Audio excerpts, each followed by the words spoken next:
Thought it would be a good day to bring you along in the kitchen because I have a lot of things that I'm doing today. So I am Julie. If you're new to our channel, we have 12 in our family. I'm a mom of 10, and we cook almost everything from scratch. And so busy kitchen days are normal, but some days we do a little more than normal, and that is today. Tomorrow is actually Thanksgiving, and we are having Thanksgiving brunch at our home. So we're going to be making a few things for that. Also, Grandpa got us a deer, and so I have been canning venison this morning. So Jason broke it down for me yesterday, and today I'm canning it. So I'm going to show you how I do that, and just all my other normal baking that I do in a day with 12 people to feed, 3 meals plus snacks. So this pressure canner is just about come to pressure. So I'm going to show you this first. You can see, oh yeah, it just got to 10. So now I'm going to start my timer. I'm showing you this kind of in a backwards way, but I'm going to start a 90-minute timer here because that's how long it takes to process these quart jars of venison.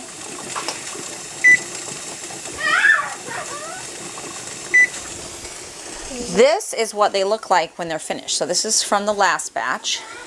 You actually don't put any liquid at all in the jars. The meat produces its own liquid, and you can see there's like a layer of fat there at the top. And then there's onions and garlic at the bottom. So this is what the jar looks like before you put the lid on and put it in the canner. It has about a 1/3 cup of chopped onions and garlic. So I just chop a big bowl full. I'm working on the next batch. And I'm about to chop some more because I chop a big bowl full, mix it together, and then I just use this 1/3 cup measuring cup to scoop it in. Then you pack it full of cubed meat. So they're about like pieces like this. Just pack it full. Oh, I also put a teaspoon of salt down there. Pack it full of meat. Wipe your seal, put the lid on, and it's ready to go in the canner. And then as it cooks over this 90 minutes, it will create its own liquid. And so you'll end up with that jar that I showed you. That's it. Really easy. This thing was rattling just a little bit much, so I came over here to turn it down a little. You can see it's climbing just a little bit above that 10. On a flat top stove, which I do all my canning on my flat top electric stove, it does take a little bit longer to react to the temperature turning than a gas stove would. And so you just have to, don't turn it down a bunch, just do a little bit and then wait a couple minutes for it to react and see how it does. So just do things gradually. You don't want to dramatically increase and decrease temperature when you're doing a pressure canner. Of course, I had to brew a big cup of Shepherd's Crook coffee because I'm going to need it today. A little bit of extra energy.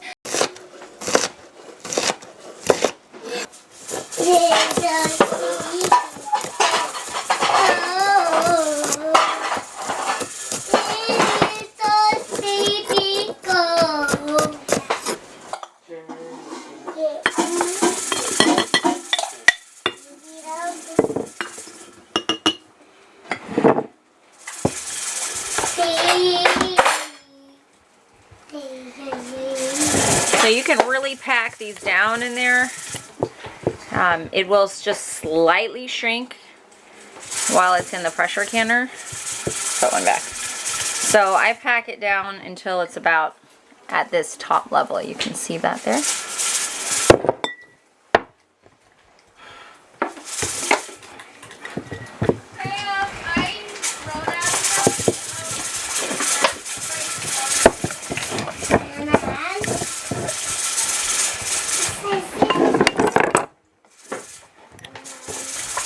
I don't like these narrow mouth or the regular mouth as much as the wide mouth because they're just so much harder to work with. But I'm out of wide mouth, so this is what I have to use.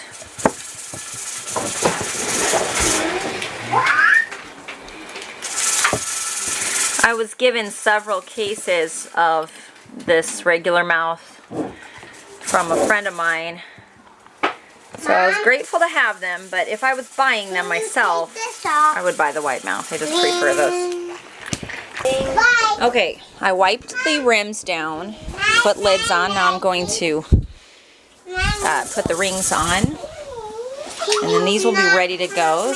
The last batch only has a few minutes left before I can turn it off and start letting it cool down. Also, the other thing I did today was feed my sourdough starter plenty because I have several sourdough things I'm wanting to make. I'm going to have to set you down so I can tighten these properly because they need to be a little tighter than I'm able to do right now with one hand. You want to tighten these just till one tighten, basically. Not too tight, but tight enough. Okay, baby needs me. Okay, so like I said, I fed my sourdough starter because I have quite a few things this afternoon that I want to make to prepare for tomorrow. If you want to see how I feed my sourdough starter, I have a full video where I did 1 full week of everything that I use my sourdough starter for. So I will link that video so you can check it out.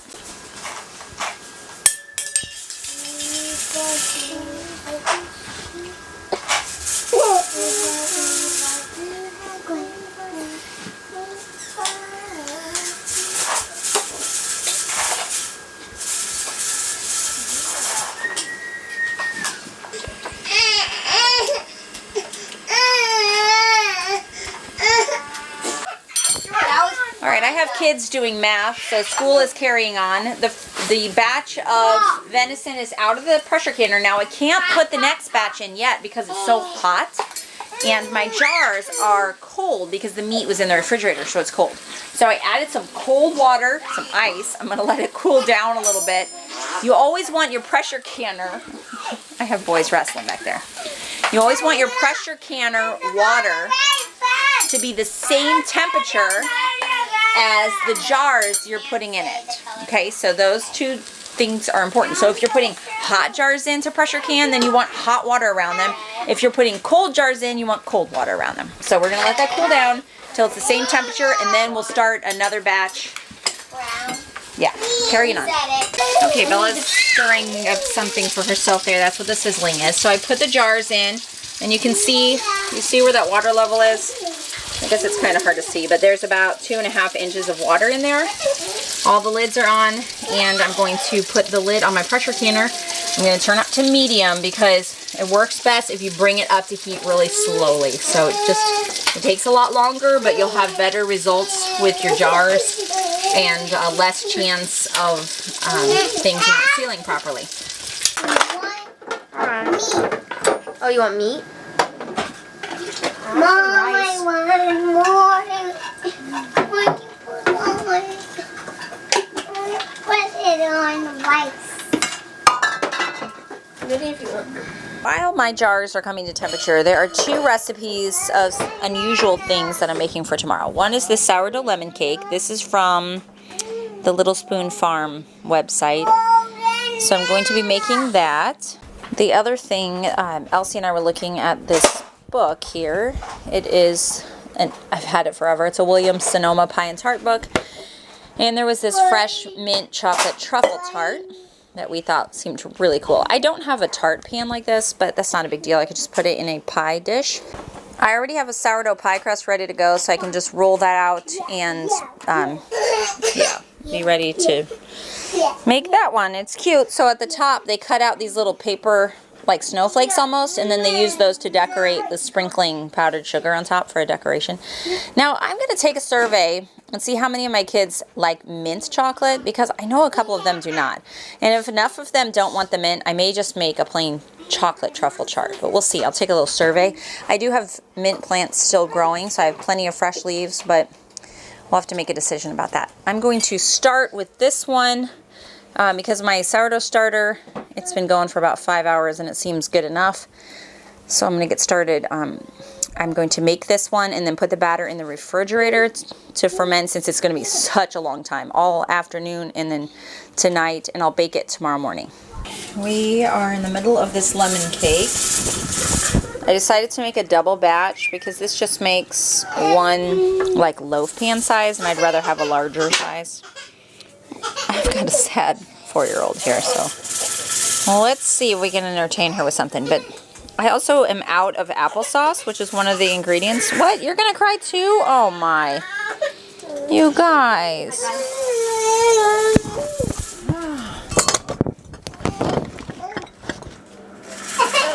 Lydia, come here and mix. Get the stool. Step up here. I'm also out of applesauce, which is another ingredient. I do have my home canned pears, so I think I'm just going to toss those pears into the blender. and mix that up and call it applesauce. Look at how she decorated her face today. You ready to help me mix the lemon cake?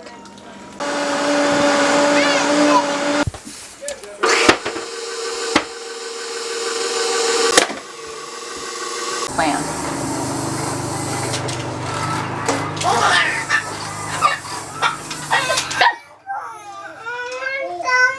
Okay, go ahead. Yes.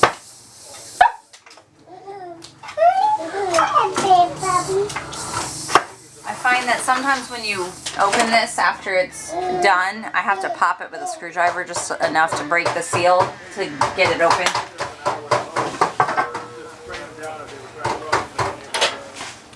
Well, I totally forgot to show you guys dinner. I made chili very quickly. This was, again, I've talked before about my baked bean chili that I make for an emergency pinch.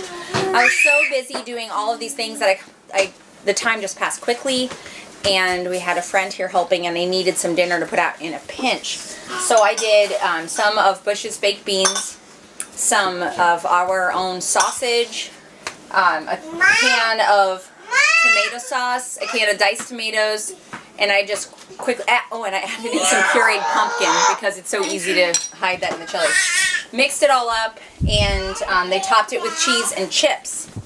As you can see, it was a hit because it's totally gone. Okay, so we're going to clean up, after they're done making soap beards, we're going to clean up from dinner. Samuel's on dishes this week. I'm strong man. I'm strong. Okay, we're going to clean up from dinner, and then Elsie's helping me start on the breakfast casserole. So I'm going to mix up some sourdough bread, which is something that I do regularly, whether or not tomorrow's Thanksgiving. I mix up bread almost every night, every other night sometimes. So I'm going to do that. And Elsie is going to help me assemble the breakfast casserole tomorrow. We're going to just scramble up eggs, mix already cooked sausage, grated cheese, and I don't know, we'll put some seasonings in there. And we're going to put it in a greased casserole pan, cover it with saran wrap, and put it in the refrigerator so that tomorrow we can just bake it, and that will be an easy casserole. And then what else do we need to do? We're keeping it pretty basic. We're going to do the lemon cake, the chocolate truffle, the sausage, egg, cheese casserole. I think I'm going to actually divide it into 2 casserole pans so that I can do one with spinach and one without. And then I have the fresh bread, and we can put fruit out. Is that it, Elsie? Is that all we're doing? Jeremiah, come Let me think. Also, the update, we have 21 jars done, and the last 7 are coming to pressure right now, nice and slow. It takes over 30 minutes to bring it up to pressure because the jars, the meat inside, everything is cold. So 30, 40 minutes maybe at medium, but like I said, I like to do it slow because I just find that I have better luck overall when I bring the temperature up slowly and then take it down slowly. So this is the batch that came out last, and our last batch is going in.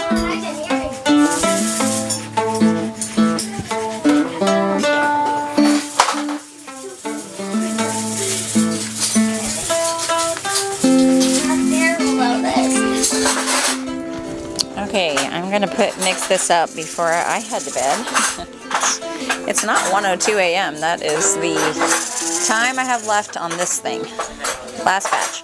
Okay, so I made my own double broiler here. I just have a pan of water that's coming to a very light boil. I'm gonna melt these chocolate chips. It was 375 grams of chocolate chips, 1.5 cups of cream, and the kids voted on no mint. So we're just going to do a plain chocolate truffle.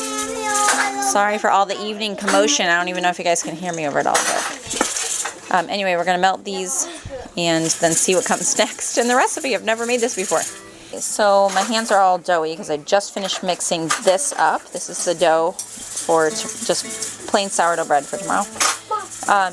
Okay, so 1.5 cups of heavy cream, and then I did the chocolate chips is what I had. I didn't have what they said exactly. It's supposed to have 2 tablespoons of corn syrup. I wonder if I could use honey for that. And that's basically it.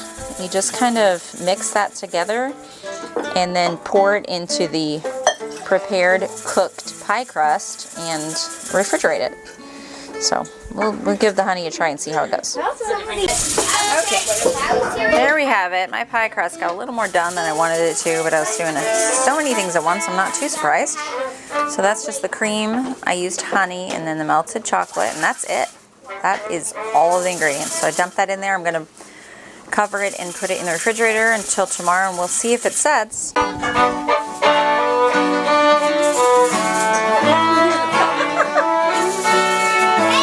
It's a busy household here tonight.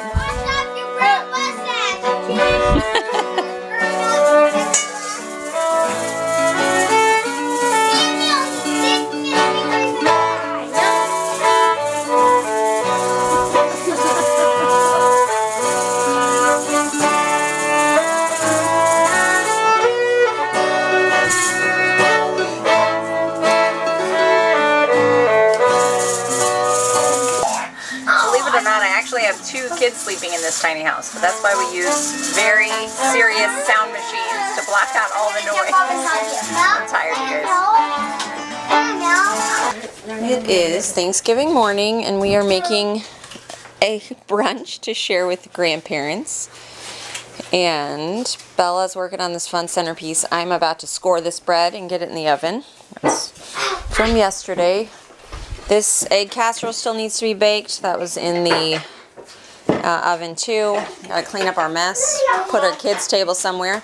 This is the lemon cake. It just came out of the oven. And there's the other bread that needs to be scored. Oh yeah, under here is a bowl of potatoes that need to be fried. Samuel and his helpers sliced those up. Here we have our mess to clean up. This is the tart thing. I tried to make a design with the powdered sugar, but it didn't work, so we just sprinkled powdered sugar all over it. It'll taste great even if it's not the prettiest. Oh man, yeah. We'll see if we get this mess cleaned up.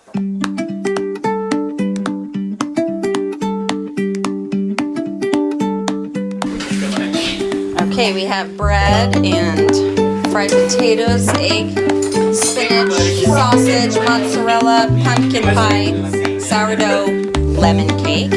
Oh, you made a spot for the truffle? Okay. One or the other. Fried eggs for people who don't want egg casserole with spinach in it. And chocolate truffle and shepherd's crook coffee, of course.